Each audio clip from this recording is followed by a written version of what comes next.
ওই দিন ইসলামকে যদি প্রতিষ্ঠিত করে না যেতেন তাহলে আজ আমরা ইসলামের মুখ দেখতাম না।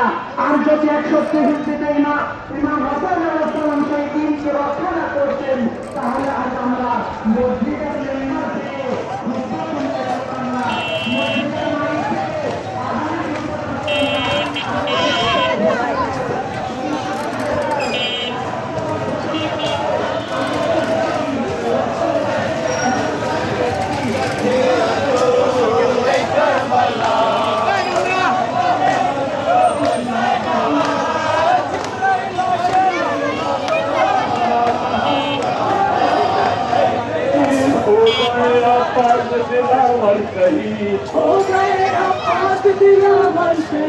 कासिम हम शक्ल पैगंबर शहीद, कासिम हम शक्ल पैगंबर शहीद, हो गए अब्बास दिलावर शहीद, हो